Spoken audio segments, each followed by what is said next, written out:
पहले हम लोग समझते हैं कि कंपनी आखिर में कहते किसे ही, इसका अर्थ क्या होता है। तो अगर हम लोग बात करें साधारण शब्दों में, तो कंपनी जो है वो लाभ कमाने के उद्देश्य से बहुत से व्यक्तियों की बनाई गई एक ऐच्छिक संस्था है।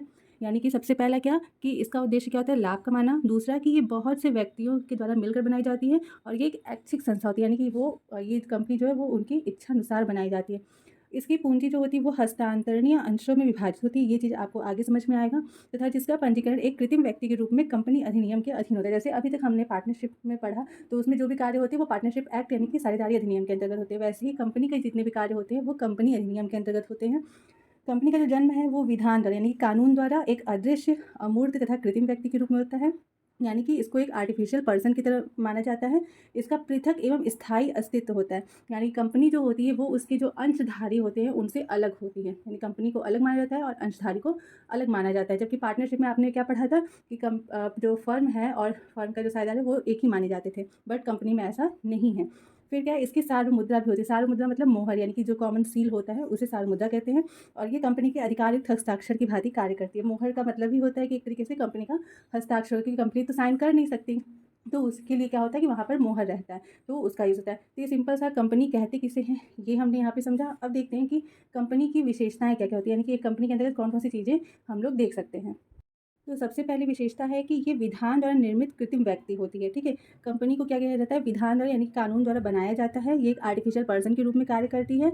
हाँ, हालांकि जो कंपनी होती है वो व्यक्ति यानी कि एक इंसान की तरह हड्डी या मांस की नहीं होती, लेकिन फिर भी ये एक कृत्रिम व्यक्ति के रूप में ही व्यक्ति जैसा ही सारे कार्य करती है, जैसा कि अपने व्यापार के लिए किया जा सकता हो। उसके बाद दूसरा है कि कंपनी का पृथक वैधानिक अस्तित्व होता है।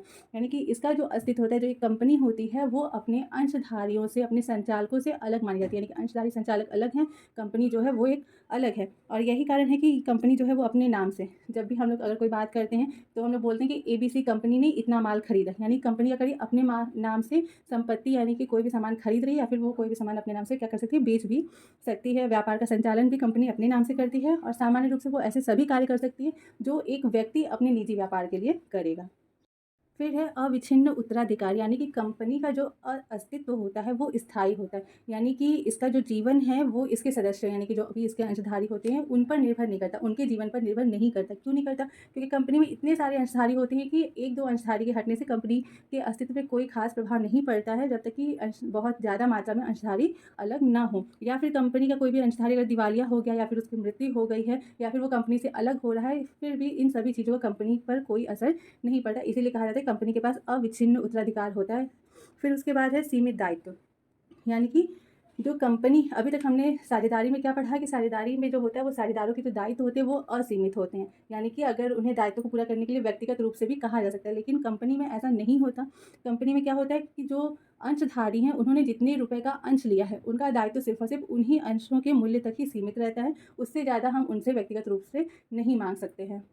उसके बाद है सदस्यों की संख्या। तो अगर कंपनी सार्वजनिक है यानी कि सरकारी कंपनी है, तो उसमें सदस्यों की जो कम से कम संख्या है वो 7 होनी चाहिए और अधिकतम में कोई भी प्रतिबंध नहीं है। लेकिन अगर कंपनी निजी है यानी कि प्राइवेट कंपनी है, तो उसमें कम से कम 2 सदस्य होने चाहिए और अधिकतम 200 सदस्य हो सकते हैं। उसके बाद है सार्वमुद्रा। तो कंपनी जो है, अभी हमने आपको इसके अर्थ में ही समझाया कि कंपनी का जो अस्तित्व होता है इसकी सार्वमुद्रा लगाकर प्रकट किया जाता है, यानी कि इसकी जो एक मुहर है वो कंपनी के नाम पर कार्य करती है। कोई भी कंपनी का जो भी होता है डॉक्यूमेंट, उस पर इस मुहर का लगा होना जरूरी है। बिना इस मुहर के हम कंपनी को किसी भी कार्य के लिए उत्तरदायी नहीं ठहरा सकते। इसके बाद है सातवां, अंशों का हस्तांतरण, यानी कि जो सार्वजनिक कंपनी के अंशधारी होते हैं वो अगर चाहें तो अपने अंशों का हस्तांतरण आसानी से कर सकते हैं। यानी कि अगर ए, मान लीजिए कोई अंशधारी ए है, वो चाहता है कि वो अपना कुछ अंश या फिर पूरा का पूरा अंश बी को दे दे, तो वो आराम से दे सकता है। इसके लिए उस पर कोई भी रोक टोक नहीं लगाया जा सकता। लेकिन अगर कंपनी निजी है तो वहाँ पर ऐसा नहीं होता है। इसके बाद है आठवां, कार्य क्षेत्र की सीमाएं, यानी कि कंपनी किस हद तक कार्य कर सकती है। तो कंपनी में 3 प्रलेख जो होते हैं वो बहुत ही ज़्यादा महत्वपूर्ण होते हैं। 3 तरीके के डॉक्यूमेंट जिसमें कंपनी के संबंध में उसके नियम कानून, उसके अधिकार दायित्व, हर एक चीज़ों का जो है निर्धारण किया जाता है। जैसे कि साझेदारी में क्या था, साझेदारी संलेख होता है, वैसे ही कंपनी की बात अगर हम लोग करें तो कंपनी के पास 3 ऐसे प्रलेख होते हैं। क्या क्या, एक तो कंपनी अधिनियम के अंतर्गत जो बातें कही गई हैं उसे मानना पड़ेगा कंपनी को। दूसरा कि कंपनी का एक डॉक्यूमेंट होता है पार्षद सीमा नियम और दूसरा होता है पार्षद अंतर नियम। इन तीनों में जो चीज़ें कही गई हैं, जो नियम लागू किए गए हैं, कंपनी इसके बाहर कार्य नहीं कर सकती, उसे इसके अंदर सीमित रहकर ही कार्य करने का अधिकार है।